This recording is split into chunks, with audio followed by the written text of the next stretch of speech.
এই মুহূৰ্তত আগবঢ়াইছে এটা ৰাজনৈতিক প্ৰেক্ষাপটৰ ডাঙৰ খবৰ। অখিল গগৈক চালানী প্ৰাৰ্থী আখ্যা কুশল দুৱৰীৰ। প্ৰতিজন ঠিকাদাৰৰ পৰা টকা কালেকশ্যন কৰি আছে অখিল গগৈয়ে।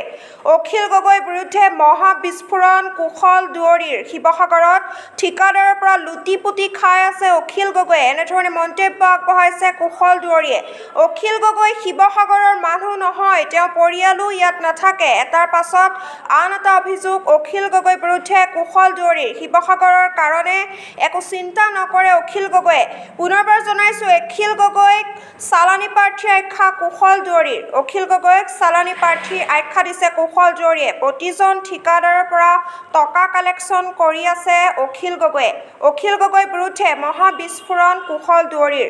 শিৱসাগৰত ঠিকাদাৰৰ পৰা লুটি পুটি খাই আছে বুলি মন্তব্য আগবঢ়াইছে কুশল দুৱৰীয়ে।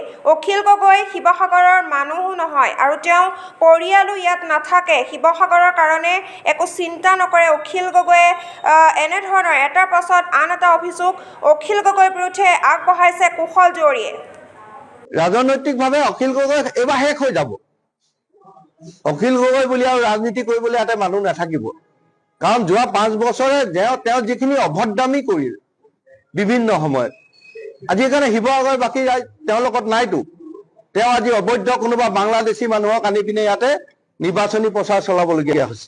আপোনালোকে তেওঁলোকৰ অফিচত চাওক, এজনো শিৱসাগৰ ল'ৰা তেওঁৰ লগত নাই। মেক্সিমাম বাহিৰৰ পৰা আহিছে। আজি লখিমপুৰৰ পৰা কোনোবা আহিছে, আজি ধেমাজিৰ পৰা আহিছে, আজি নাহৰকটীয়া ল'ৰাই ভৰ্তি হৈ আছে। আজি আপোনালোকে দেখিব গোলাঘাটৰ ল'ৰা, মৰিয়নি ল'ৰাই তেওঁ আজি শিৱসাগৰত প্ৰচাৰ চলাবলগীয়া হৈছে। কাৰণ শিৱসাগৰত কি মানুহ নাই নেকি? শিৱসাগৰত এনেকুৱা মানুহ নাই নেকি যে অখিল গগৈ হৈ কাম কৰিবলৈ এটা ল'ৰাও তেওঁৰ লগত থাকিবলৈ? গতিকে গম পাই যে এজন বাহিৰৰ অখিল গগৈ ডাঙৰীয়া শিৱসাগৰ নহয়, তেওঁ ঘৰ ইয়াত নাই, তেওঁ পৰিয়াল ইয়াত নাথাকে, ল'ৰা ছোৱালী ইয়াত নপঢ়ে। সেই মানুহজনে শিৱসাগৰৰ কাৰণে কি চিন্তা কৰিব? সেই মানুহজনে কিন্তু শিৱসাগৰৰ কাৰণে, কাৰণ ইয়াতে লুটি পুটি দি আমি সকলোৱে জানো, যোৱা কেইদিনমানৰ আগত তেনেকুৱা খবৰ ওলাইছে, বিভিন্ন ঠিকাদাৰৰ পৰা পইচা দাবী কৰা, কিবা কৰা, আপোনালোকৰ নিউজ চেনেলতে ওলাইছে। ইয়াৰ পৰা পইচাখিনি শিৱসাগৰৰ পৰা অকল পইচা মানে লৈ বেলেগত প্ৰতিষ্ঠা কৰাটোৱে তেওঁৰ লক্ষ্য। আজি তেওঁ কি কৰিছে? শিৱসাগৰ প্ৰতিজন ঠিকাদাৰৰ পৰা, প্ৰতিটো অনুষ্ঠান প্ৰতিষ্ঠানৰ পৰা টকা কালেকশ্যন কৰিছে।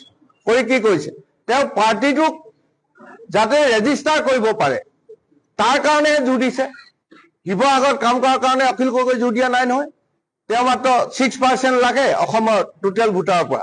সেই 6%টো কেনেকে নামনি উজনি চবতে মিলাই কালেক্ট কৰিব পাৰে আৰু তেওঁ পাৰ্টিটোক ৰেজিষ্টাৰ কৰিব পাৰে, এই কথা বাদেতো বেলেগ কথা তেওঁ ভবা নাই।